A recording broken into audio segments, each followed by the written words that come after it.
हमारी आपसे विनती है कि आप हमारे YouTube चैनल वतन समाचार को फ्री में सब्सक्राइब कीजिए और नोटिफिकेशन बेल पर प्रेस करके पाइए सबसे पहले अपडेट। आज जैसा आप लोग देख रहे हैं जाहिर हो रहा है कि ऑल इंडिया कौमी तंजीम की नेशनल काउंसिल की बैठक है। तमाम राज्यों से हमारे नेशनल काउंसिल के मेंबर है और पूरा प्रदेश के अध्यक्ष है, उन लोगों को इसमें आमंत्रित किया गया था। कौमी तंजीम के बारे में मैं समझता हूँ ज़्यादा बताने की जरूरत नहीं है। आप सभी इस बात से अवगत होंगे, आपको इस बात की जानकारी होगी कि पिछले कई दशक से ऑल इंडिया कौमी तंजीम एक सामाजिक संस्था है, प्रेस्टिज संस्था है और हम लोग उसके बैनर में, उसके तत्वाधान में देश के मुख्य रूप से देश की एकता अखंडता के लिए, भाईचारगी के लिए, सद्भाव के लिए काम कर रहे हैं। और जब जब देश के ऊपर कभी भी इस तरह की कोई बात आई है तो हम लोग कोशिश की अपने स्तर से जो संभव हो सकता है कि देश के हालात को सुधारा जाए। एक समय था जब सैयद शहाबुद्दीन साहब ने कॉल दी थी कि बाबरी मस्जिद को लेकर 26 जनवरी का गणतंत्र दिवस का बहिष्कार करने का, तो उसी समय हम लोगों ने ये कौमी तंजीम का गठन किया था और उनके इस आह्वान के खिलाफ हम लोगों ने आवाज उठाई थी और तय किया था कि हम चाहे किसी प्रकार की भी सांप्रदायिकता हो, प्रथापरस्ती हो, चाहे वो किसी भी समुदाय की हो, हम उसकी मुखालफत करेंगे। और लगातार हम लोग वो काम करते आए हैं। कई बार हम लोगों ने इस तरह का कार्यक्रम चलाया। आज भी नेशनल काउंसिल ने फैसला लिया है क्योंकि ये वर्ष हमारे बापू यानी महात्मा गांधी का 150वां जन्म शताब्दी है। सरकार की तरफ से अपना कार्यक्रम उनका चल रहा है, लेकिन हम लोग जो कि सब लोग इस देश के अधिकतर लोग वो गांधी के अनुयायी हैं, उनके समर्थक हैं, उनकी विचारधारा से सहमत है, तो हम लोगों ने सोचा कि कौमी तंजीम के तत्वाधान में एक कार्यक्रम चलाया जाए जो गांधी जी का एक सपना था कि सर्वधर्म समभाव, जो हमेशा वो कहते थे, उसी रास्ते पर हम लोग कौमी तंजीम के माध्यम से काम करना चाह रहे हैं।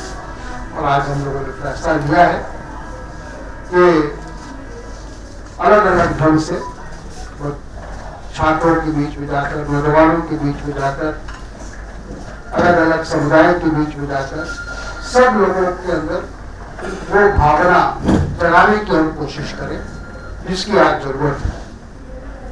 ये बात कहने की जरूरत नहीं है कि आज देश जिस दौर से गुजर रहा है, जिस समय से गुजर रहा है, वो बहुत ही नाजुक है, गंभीर है, क्योंकि हमें देख रहे हैं कि हम अपने राजनीतिक लाभ के लिए किस स्तर तक नीचे जा सकते हैं, ये दिखाई पड़ता है।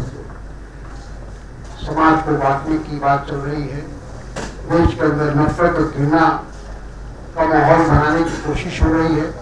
सिर्फ चुनाव जीतने के लिए, सत्ता पाने के लिए हम देश की एकता और अखंडता को भी कुर्बान करने को तैयार है। ऐसी परिस्थिति में हम सब लोगों ने यह तय किया है कि कौमी तंजीम के माध्यम से ये काम करेंगे।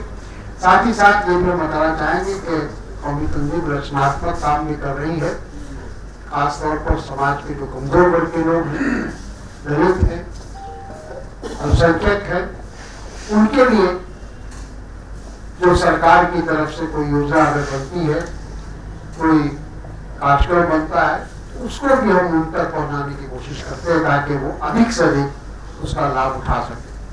वो भी हमने जो अभी बुकलेट हमने दिया है कि वो उसमें सारी चीज़ों का जिक्र है, उन बातों को हम दोहराना नहीं चाहते। तो मुख्य रूप से यही आप लोगों से कहना था, क्योंकि पत्रकार और ये बहुत अहम भूमिका है। हम लोग स्वीकार करते हैं इस बात को कि पत्रकारिता जो है वो हमारी चौथा स्तंभ है हमारे लोकतंत्र का। इसलिए आपके माध्यम से अगर हमारी बात लोगों तक पहुंचे तो हम इसके लिए आपके आभारी हैं। धन्यवाद। आप लोग अगर कोई सवाल है तो आप लोग पूछ सकते हैं, प्लीज। कोई सवाल नहीं है क्या है? अच्छा अच्छा।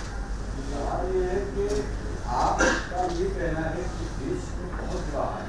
जी, मतलब जो अंदाज है आपके कहने का, ऐसा लग रहा है जैसे हाहाकार मचने के लिए नफरत फैलाने के मामले को लेकर के। लेकिन हम देखते हैं कि जो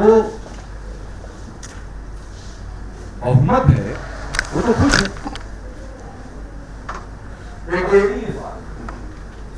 देखिए ऐसी बात नहीं है, लोग भ्रमित भी होते हैं, आप सभी जानते हैं। और खास तौर पर जब धर्म की बात होती है, मजहब की बात होती है, तो लोग ऐसे ही भावुक हो जाते हैं। और आज जो देश के अंदर वही हो रहा है, जिसे हमने पहले भी कहा, शॉर्टकट रास्ता लोग अपना रहे हैं। शॉर्टकट रास्ता का मतलब यह है कि धर्म की आड़ में अपना उल्लू सीधा करने की कोशिश हो रही है। लोगों को ये जज्बात, लोगों की भावनाओं को भड़काकर अपना फायदा उठाने की लोग कोशिश कर रहे हैं। तो हो सकता है कि थोड़े दिनों के लिए लोग भ्रमित हो गए हों, और इसीलिए हमने कहा कि जो माहौल बिगड़ा है, आप तो देख ही रहे कि एक तरफ जो गांधी के हत्यारे लोग हैं उनका मान सम्मान हो रहा है, बड़े फख्र से लोग कह रहे हैं कि हम उनका सम्मान करते हैं, वो देशभक्त हैं।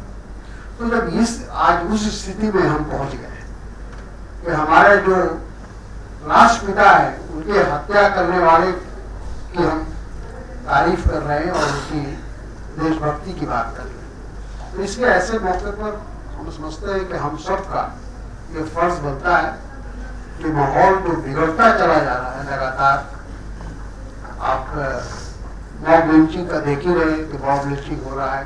आज कोई भी व्यक्ति सुरक्षित नहीं, किसी भी धर्म का हो, वो आज अपने आप को सुरक्षित नहीं महसूस कर रहा है।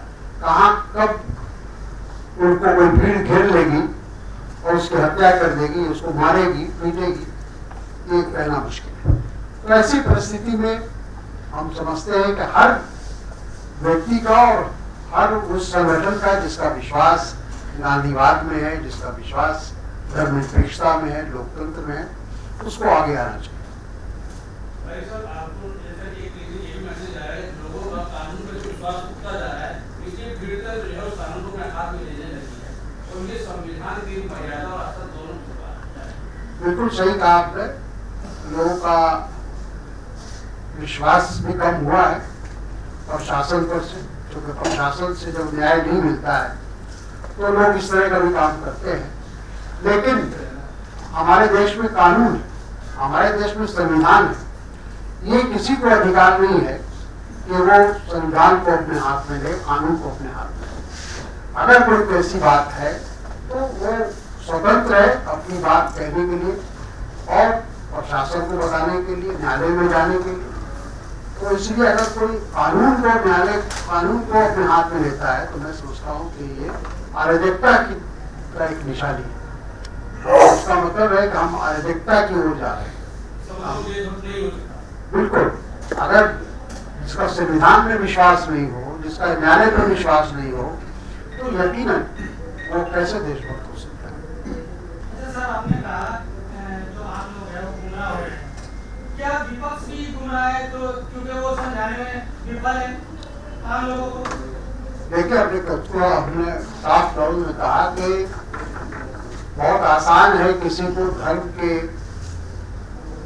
नाम पर, मजहब के नाम पर किसी के जज्बात को भरना बहुत आसान होता है।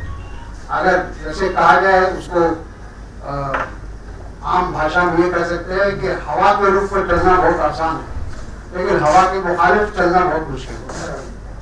तो यही बात है, विपक्ष के सामने समस्या है कि जिस तरह से लोगों को भ्रमित किया जा रहा है, प्रोपेगेंडा किया जा रहा है, अफवाहें फैलाई जा रही है, इतिहास को बदलने की बात हो रही है, तारीख को बदलने की बात हो रही है, तो कहाँ हम जा रहे हैं ये सब देखना होगा।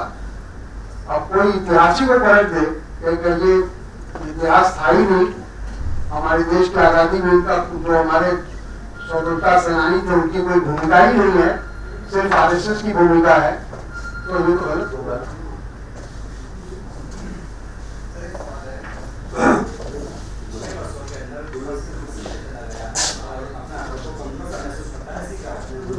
विपक्ष एक कहा तो हमने कि विपक्ष की बात सही है कि हम लोग एक तो बटे हुए, हमारी शक्ति बटी हुई।